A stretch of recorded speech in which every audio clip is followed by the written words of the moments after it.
지난 한 주간 우리 성도님들도 아마 다들 한국 뉴스 보시며 나라를 걱정하시느라 몇 날 며칠 밤에 잠도 잘 못 주무시고 일도 손에 잘 안 잡히셨을 것이라 생각합니다.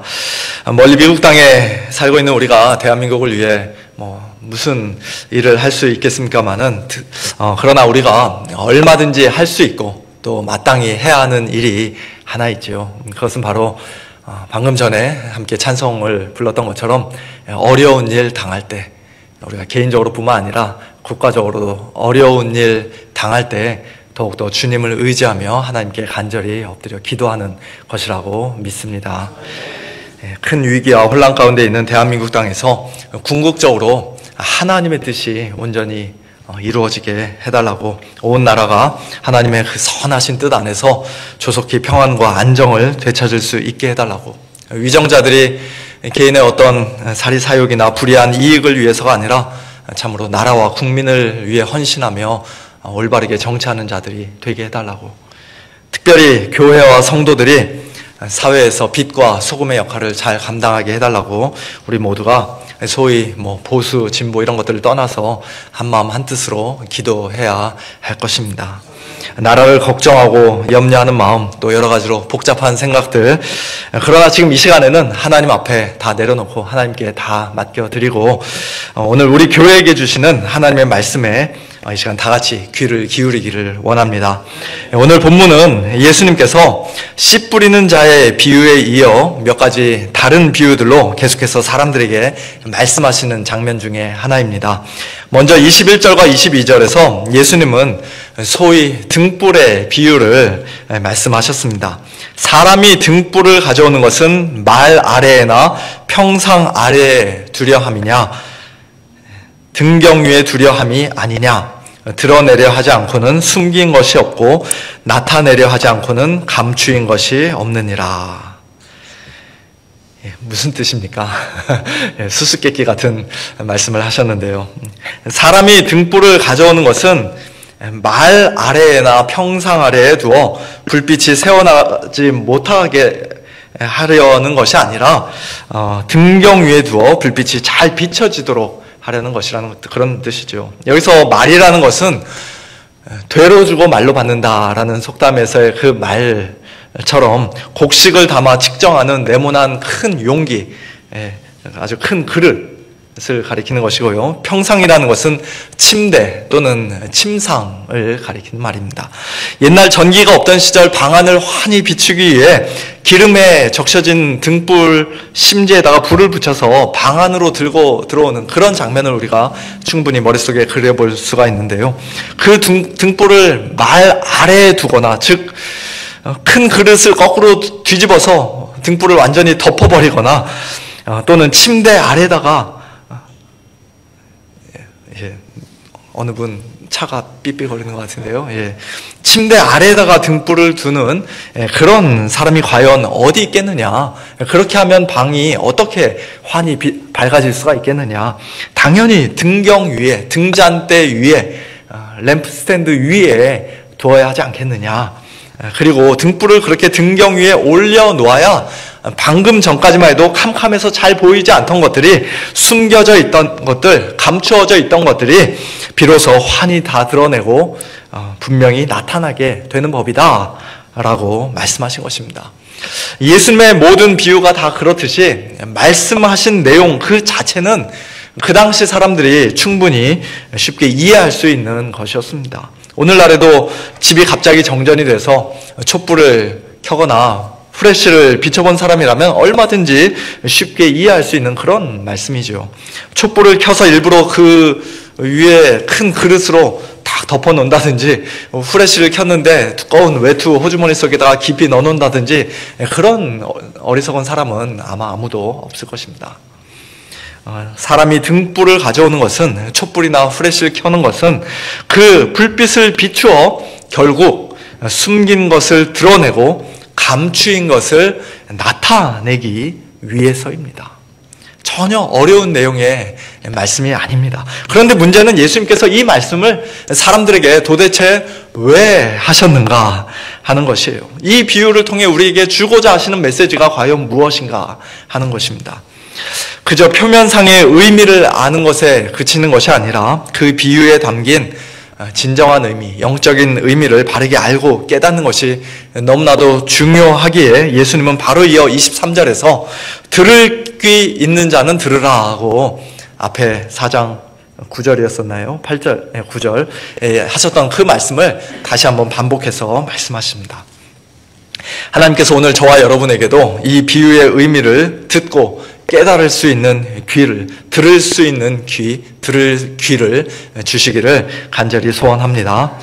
이 등불 비유의 의미를 우리가 크게 두 가지 차원에서 생각해 볼 수 있을 것 같습니다. 먼저 첫 번째는 바로 앞의 문맥과 연결해서 생각해 볼 때 이 비유는 만일 우리가 우리 마음밭에 뿌려진 씨, 말씀의 씨를 참된 믿음으로 듣고 받아 30배, 60배, 100배 결실을 하는 그와 같은 좋은 땅이라면, 참된 믿음의 성도라면 우리는 마치 등경 위에 올려둔 등불과 같이, 등불의 그 빛과 같이 온 집안을 환히 비추는 이 어두운 세상을 밝히는 그런 사람들이 되어야 한다라는 말씀으로 우리가 이해할 수 있을 것입니다.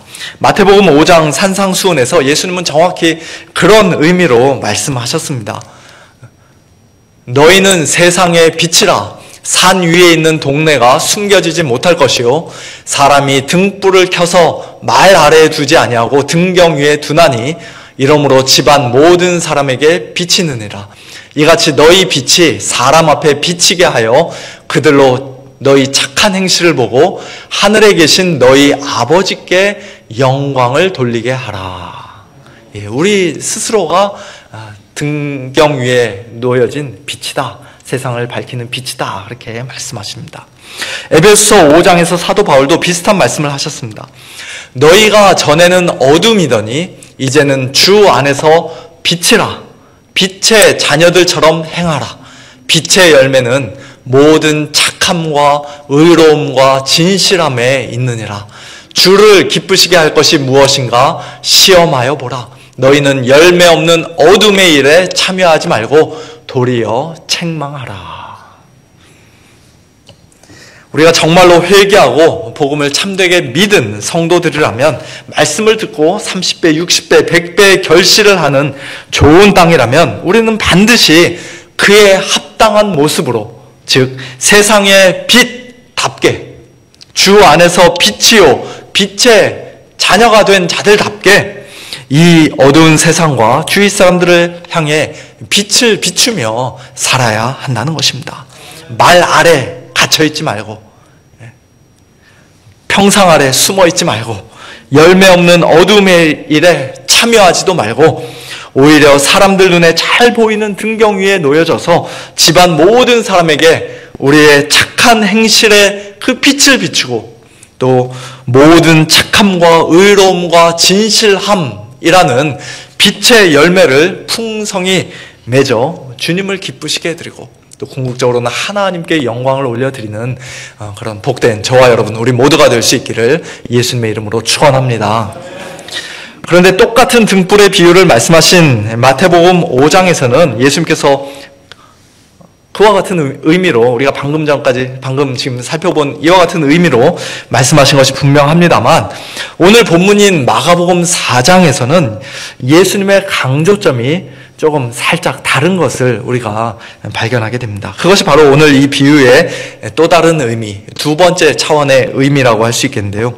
그것은 여기서의 등불을 우리 자신이 아니라 예수님으로, 또는 예수님이 전파하고 계시는 하나님 나라의 복음으로 우리가 이해하는 것입니다. 4장 21절,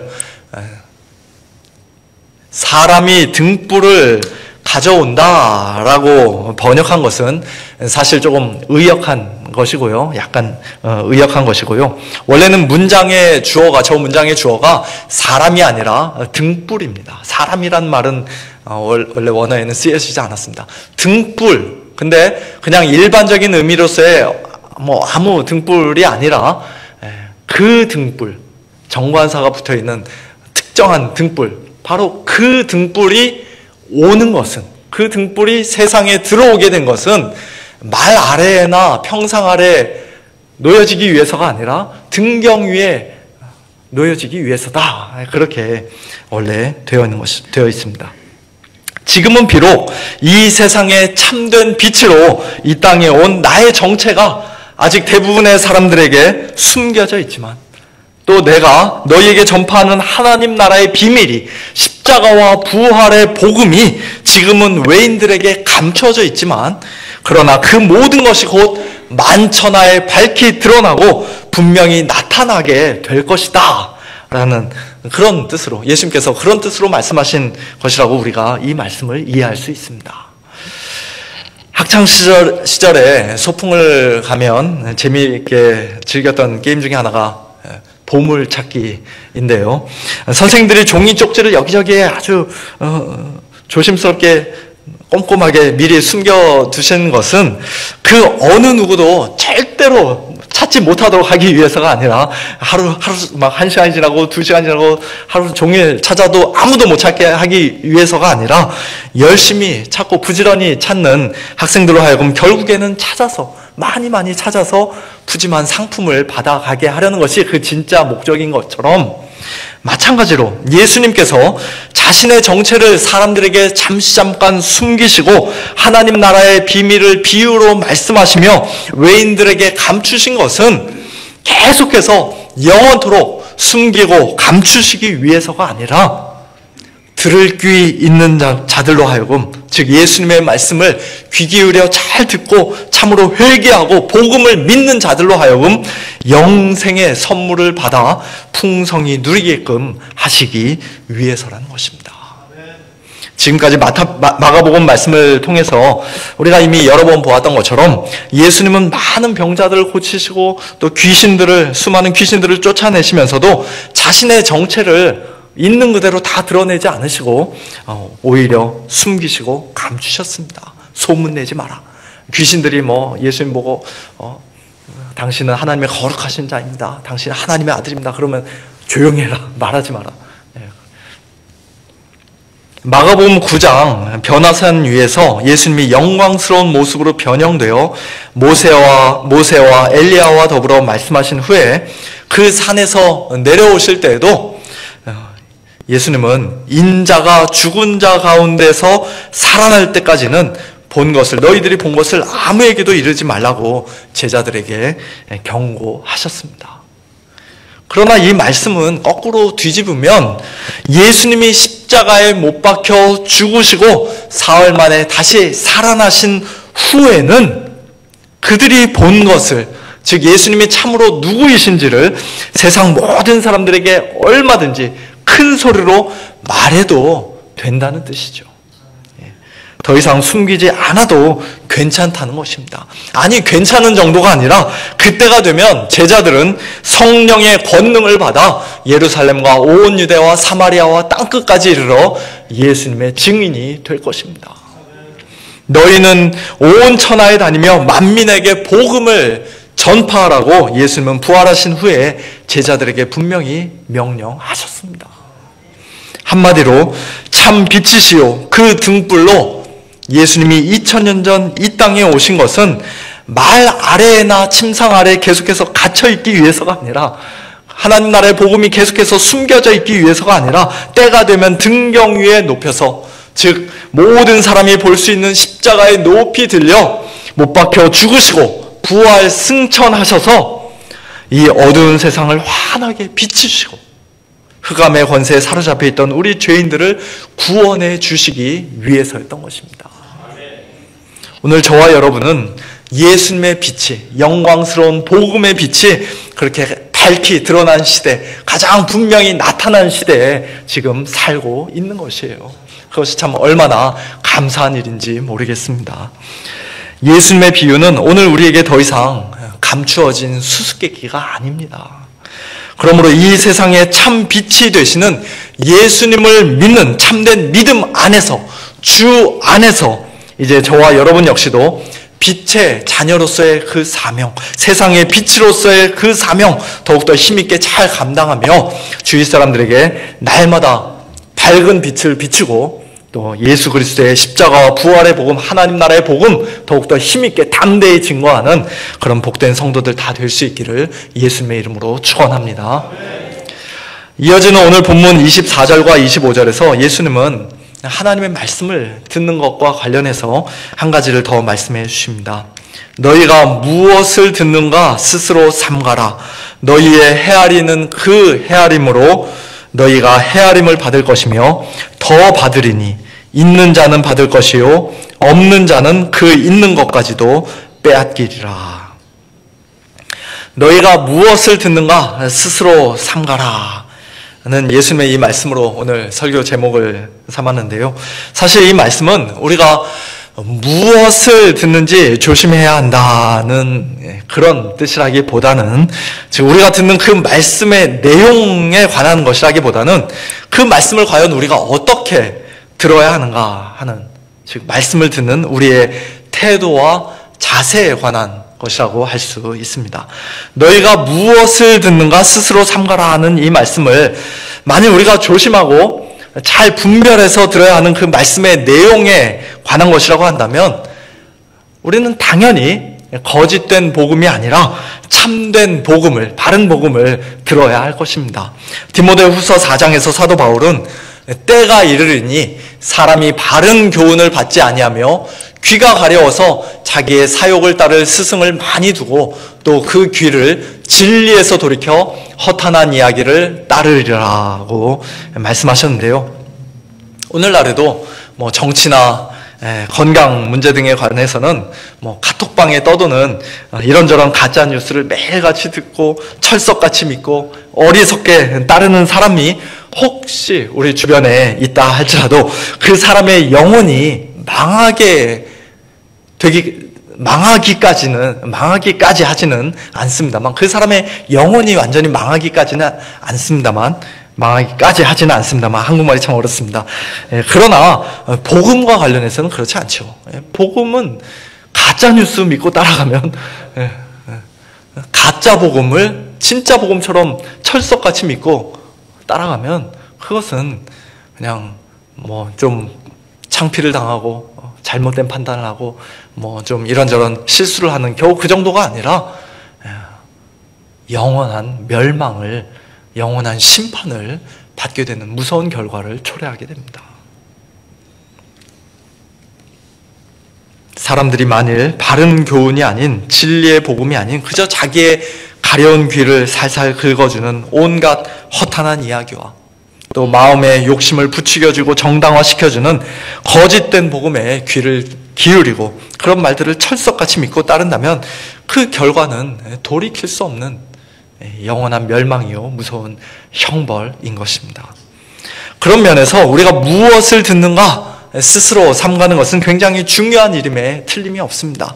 하지만 그럼에도 불구하고 지금 이 구절에서 마가복음 4장 이 말씀에서 예수님이 말씀하시는 것은 우리가 거짓된 복음이 아닌 참된 복음을 제대로 잘 분별해서 들어야 한다는 그런 의미는 아닌 것이에요. 앞에 씨 뿌린 자의 비유에서도 마찬가지였습니다만 4가지 서로 다른 종류의 땅에 뿌려진 씨는 하나같이 다 똑같은 씨, 곧 좋은 씨였습니다. 마가복음 4장 예수님의 이 비유, 모든 비유에서 말씀이라는 것은 그 자체로 하나님의 말씀이요 복음, 참된 복음입니다. 나쁜 씨나 거짓된 복음을 우리가 조심하고 주의해야 한다는 그런 말씀을 예수님이 다른 곳에서는 말씀하셨지만 적어도 마가복음 4장 이 본문에서는 지금 그런 의미로 말씀하신 것이 아닙니다. 그러므로 너희가 무엇을 듣는가 스스로 삼가라는 예수님의 이 말씀은 여러 다른 한글 성경 번역들처럼 또는 영어 성경의 번역들처럼 너희가 듣는 것을 마음에 새겨라. 너희가 듣는 말을 새겨들으라. Pay attention to what you hear. 너가 듣는 것에 주의를 기울여라. 그와 같이 이해해야 할 것입니다. 실제로 누가복음 8장 18절에서는 너희가 어떻게 들을까 스스로 삼가라.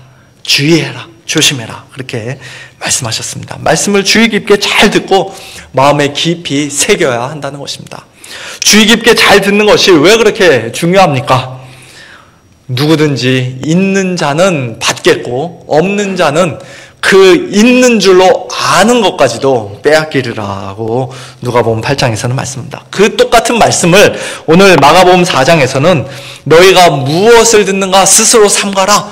너희의 헤아리는 그 헤아림으로 너희가 헤아림을 받을 것이며 더 받으리니 있는 자는 받을 것이요 없는 자는 그 있는 것까지도 빼앗기리라.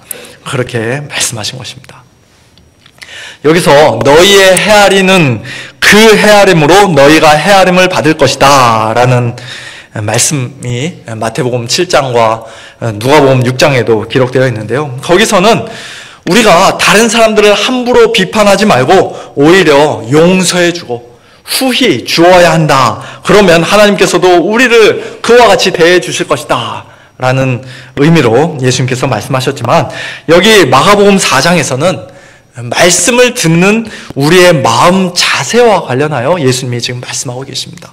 선포되는 말씀을 우리가 하나님의 말씀으로 믿고 인정하고 헤아리며 주의 깊게 잘 듣고 마음에 깊이 새기면 그와 같은 좋은 헤아림으로 우리 역시도 하나님께 헤아림을 받을 것이며 더 받을 것이지만, 즉 하나님께서 우리에게 30배, 60배, 100배 더욱더 풍성한 열매를 주실 것이지만, 있는 자는 받을 것이요 계속해서 더 많이 받게 될 것이지만, 그러나 없는 자는 하나님의 말씀을 그와 같이 헤아리지 않고 참된 믿음이 없는 자는, 들을 귀가 없는 자는, 즉 하나님의 말씀을 참된 믿음으로 주의 깊게 듣지 않는 자는 그 있는 것까지도 빼앗기리라.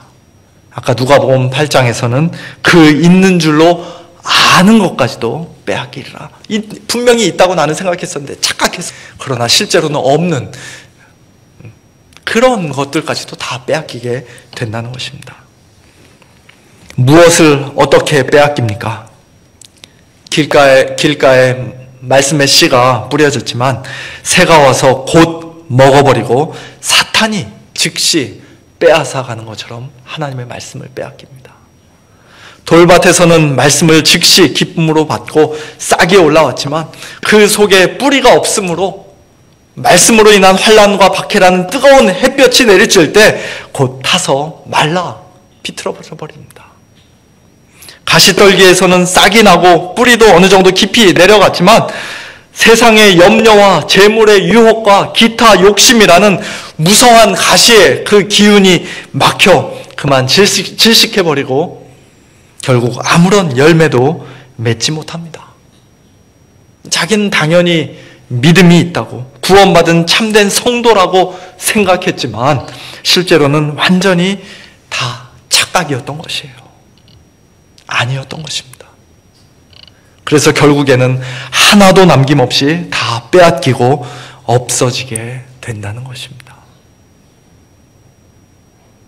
말씀을 들을 때마다 이미 뻔히 다 아는 내용이라 생각하며 처음부터 귀를 막고 마음을 닫고 그저 지식적으로만 말씀을 듣는 사람은,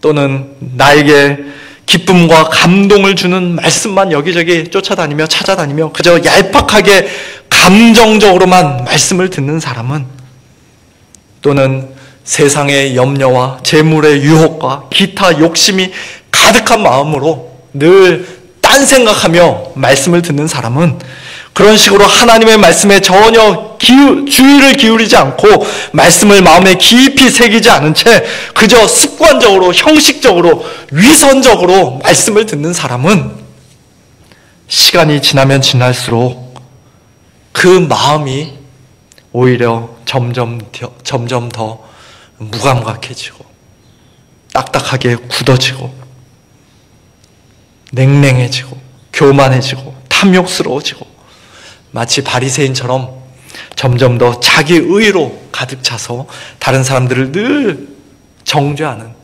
그런 이상한 괴물이 되어버리고 맙니다. 있는 자는 받을 것이요 없는 자는 그 있는 것까지도 빼앗기고 맙니다.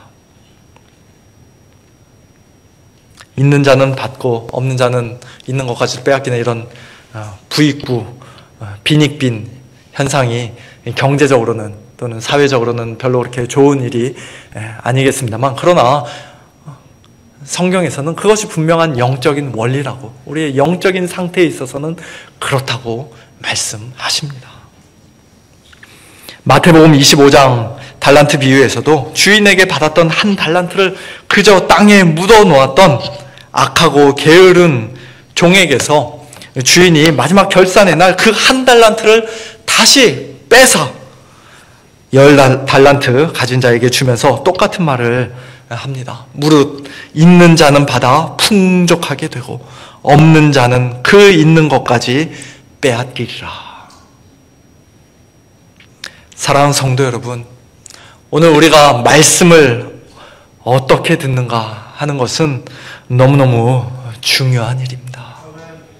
단상에서 설교하는 목회자가 설교를 좀 더 잘하기를, 그 설교를 듣는 사람이라면 누구나 다 당연히 기대하고 요구하는 것만큼, 우리 목사님 설교 잘하게 해주세요, 성도님들이 기도해 주시는 것만큼, 아니 어쩌면 그 이상으로 여러분들은 설교를 좀 더 잘 듣기 위해, 올바로 듣기 위해 부단히 힘쓰고 애써야 하며 늘 주의를 기울여야 하며 또 그것을 위해 하나님 앞에 엎드려 간절히 기도하셔야 합니다.